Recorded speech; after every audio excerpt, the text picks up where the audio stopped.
Добрый день. Расклад Таро-прогноз для близнецов на ноябрь 2023 года. Мы будем с вами смотреть расклад на таком новом Таро растений и трав.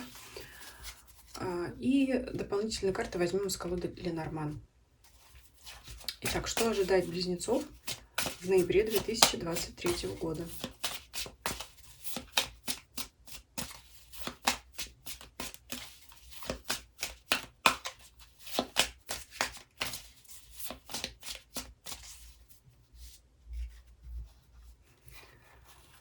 Основная карта у нас будет это Паж мечей.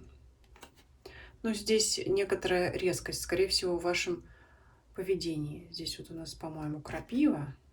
Не знаю, как крапива по-английски. Может быть, вы знаете, но мне кажется, это вот крапива. Там лежит кот, человек. То ли до кота хочет дотянуться, то ли крапиву сорвать. Ну, в общем, колкость есть такая. Да? Это может быть некоторое такое настроение раздражительное. Ну, мы сейчас посмотрим, с чем это связано, с вами, либо с другими людьми, либо с какими-то обстоятельствами. Также эта карта может быть связана с обучением, с познанием, с узнаванием чего-то нового. А новое, оно всегда неизведанное. Оно, может быть, колется, да? Оно, может быть, мы опасаемся, что мы эту новую науку не потянем. То есть вот здесь вот может быть что-то такое. Но мы сейчас раскроем. То есть настроение такое, ну, не сказать воинственное, но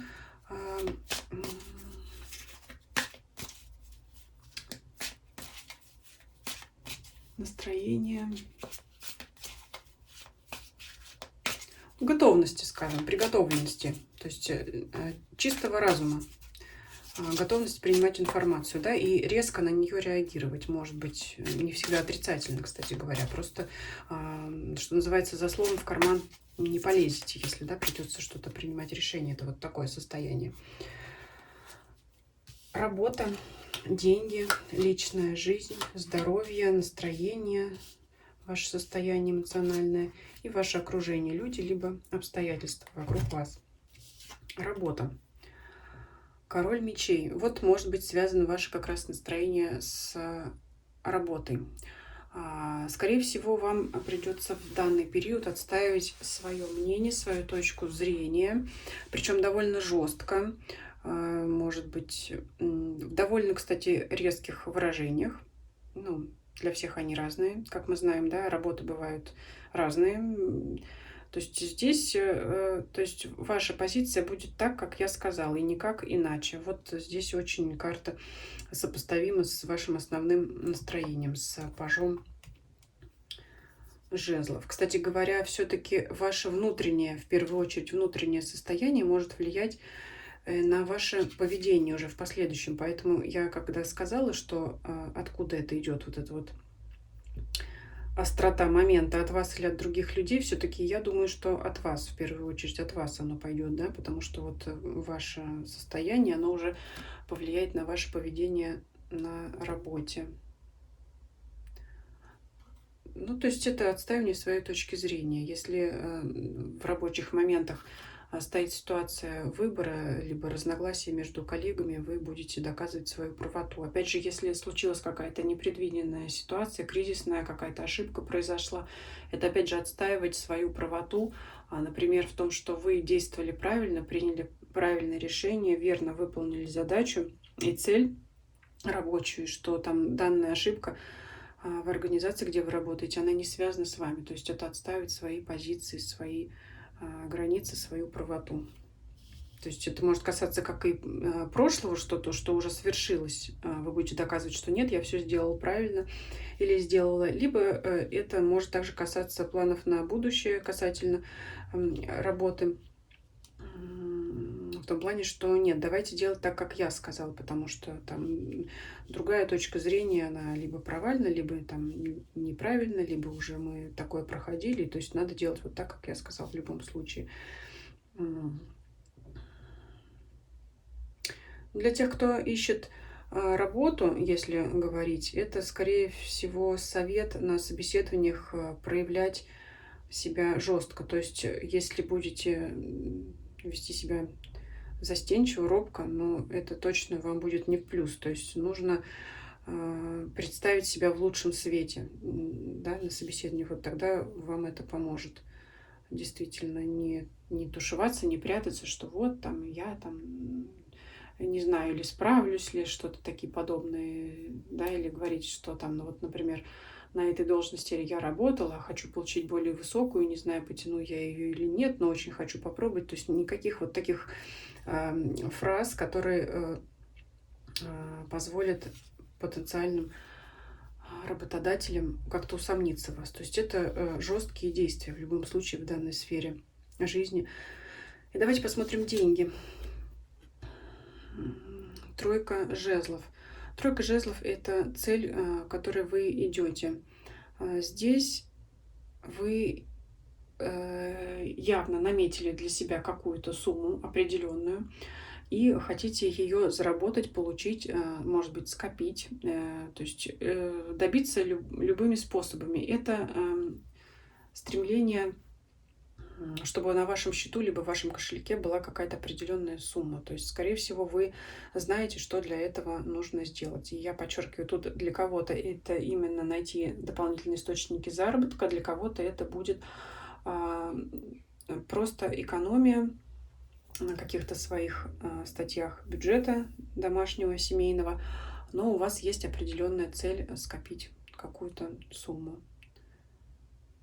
по тройке жезлов, потому что тройка жезлов — это в классической колоде человек, который уже отправился в путь, уже знает, чего он хочет. Определенно это будет не просто сумма, это что-то, на что вы хотите ее потратить. Поэтому здесь вы видите цель и к ней идете. Скорее всего, вы уже начали это делать, потому что тройка жезлов — это человек не тот, который сидит и куда-то только собирается. Это человек, который уже стоит, уже в пути. То есть это уже начатые действия по направлению к достижению вашей цели. И опять же жесткие, да, довольно жесткие. Если вам придется поэкономить, вы не будете из-за этого переживать, потому что это, знаете, как вот популярная сейчас техника аскеза. Очень много сейчас в интернете на эту тему, можете почитать, поинтересоваться. То есть,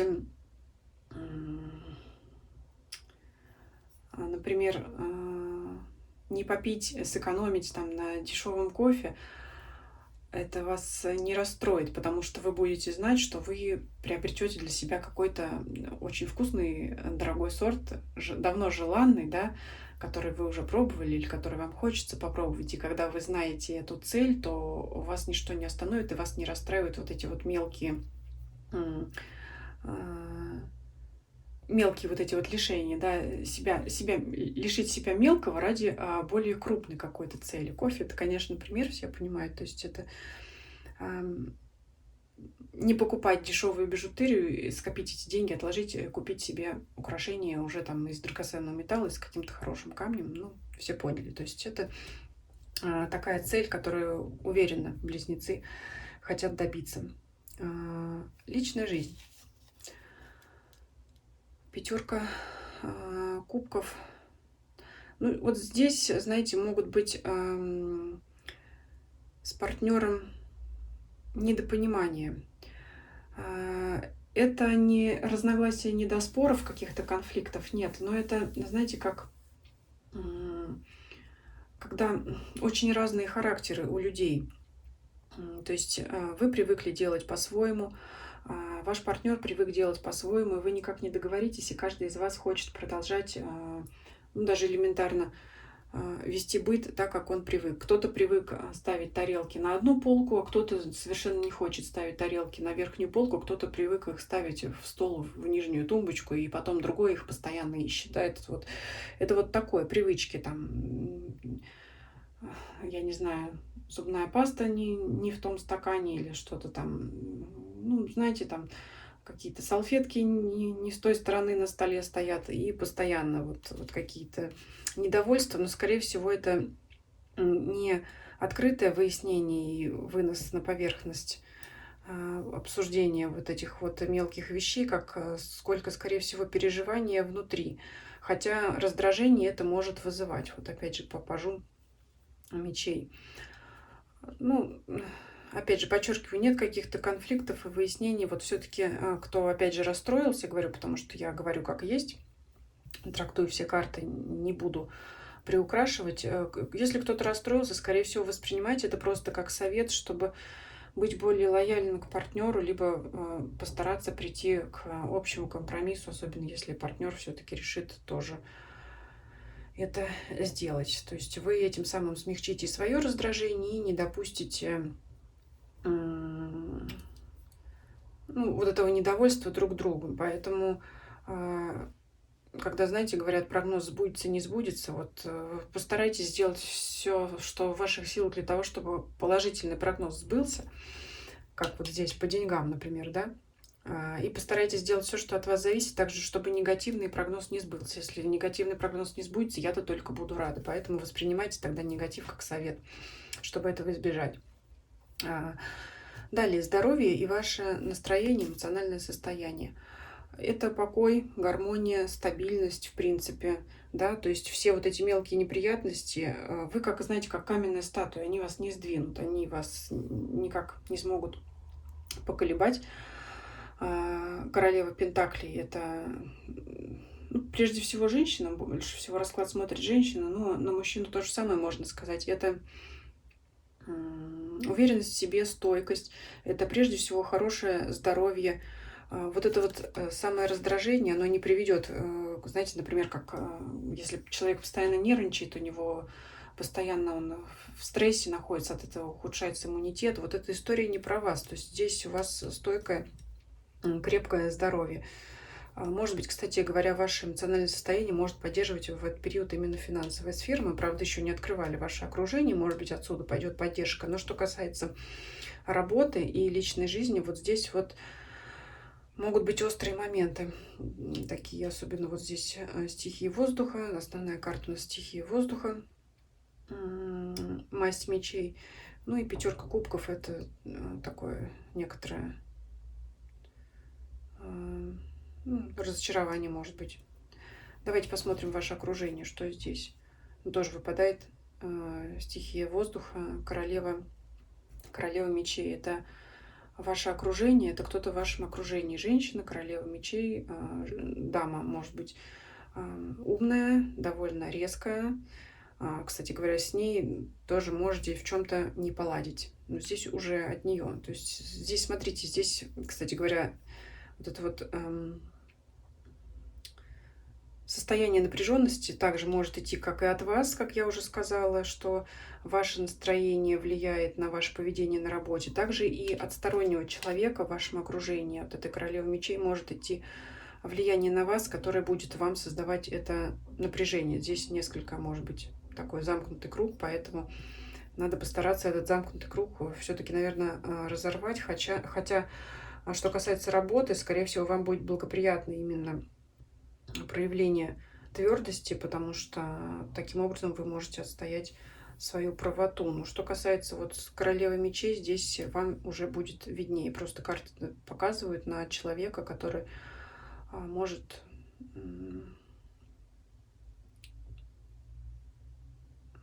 что-то в вашу сторону, какие-то опять колкости отпускать или что-то такое. Поэтому обратите внимание на это.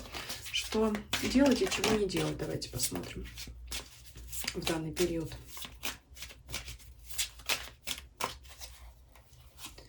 Что делать? Это повозка. Повозка — это всегда целеустремленность, движение к вашей цели. По данному раскладу я вижу, что, конечно, основная у вас здесь сфера — это денежная, поэтому прикладывайте все силы туда.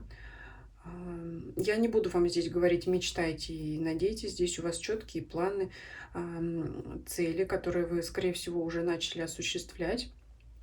Поэтому двигайтесь в этом направлении. И именно желание прийти к данной сфере, скопить ту самую желанную сумму, оно именно будет вам давать вот ту самую энергию, которая здесь вот проходит по карте здоровья и настроения. Поэтому Чтобы вам соблюдать баланс вот этого, между этим раздражением внутренним и со стороны королевы мечей, не забывайте о том, какую цель вы себе поставили. Она будет давать вам силу. Также она будет вам давать и положительное настроение, соответственно, и физическое здоровье. Поэтому делайте упор на это. Остальное просто постарайтесь, насколько можете, избежать или просто перетерпеть. Чего не нужно делать? Тройка воздуха. Не нужно принимать все близко к сердцу. Тройка воздуха.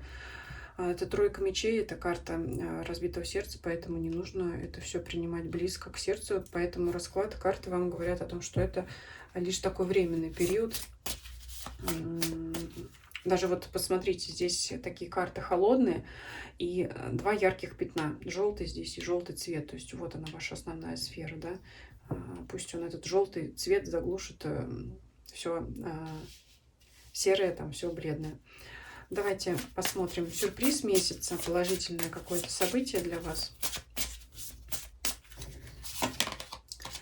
Также, по-моему, карта выпадала у тельцов. Сюрприз месяца – это, не пугайтесь этой карты, сюрприз месяца положительное для вас заключается в том, что гроб – это окончание чего-то. А в положительном моменте, в мажорной позиции, скорее всего, это касается достижения вашей цели. То есть, если, может быть, вы сомневались, переживали, что в ноябре вы данной цели своей денежной не достигнете, то достигнете. Может быть, случится это раньше, чем вы того ожидали. Это для вас окажется благоприятным, положительным, может оказаться для вас сюрпризом. То есть, то, что вы выполните исполните свое желание сами, да, своими руками, раньше, чем вы думали. Препятствия. Крест. Давайте дополним. Ну, я все-таки связываю это вот как раз с королевой мечей, скорее всего, и, может быть, с некоторой конфронтацией с коллегами. Ну, то, что конфронтации, отстаивание точки зрения может быть в довольно резкой форме, как я сказала. Ну и постарайтесь вот быть более прозорливыми, да, потому что, может быть, кто-то захочет вас обмануть, опять же, либо на работе, либо, смотрите, либо сферу окружения королева мечей, либо вы сами король мечей, поэтому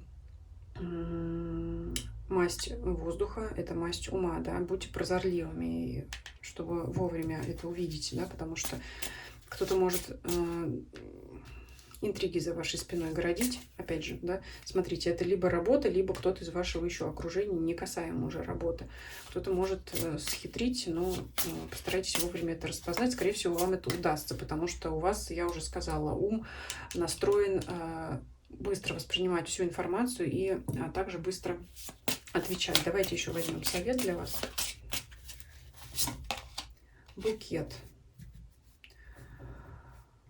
Могу связать данную карту, опять же, с вашим здоровьем, может быть, с внешним видом, чтобы себя, вот эту, опять же, сберечь энергию, да, постарайтесь, может быть, знаете, приложить усилия к тому, чтобы выглядеть красиво, да, будем так и говорить, букет это всегда там, как правило, да, ну, не знаю, может быть, бывают для кого-то некрасивые цветы, но букет это всегда красивые цветы, как по мне.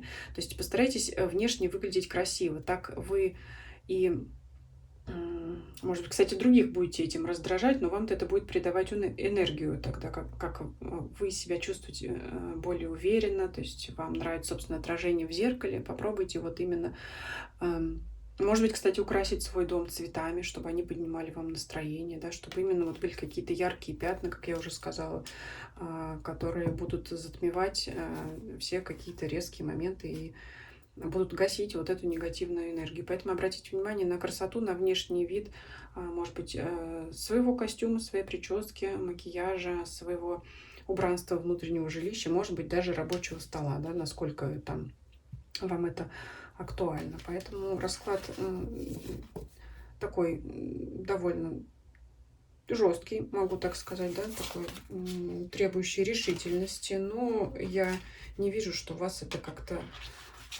будет подавлять. То есть энергии вам будет хватать и на свои действия, и на ответ другим людям.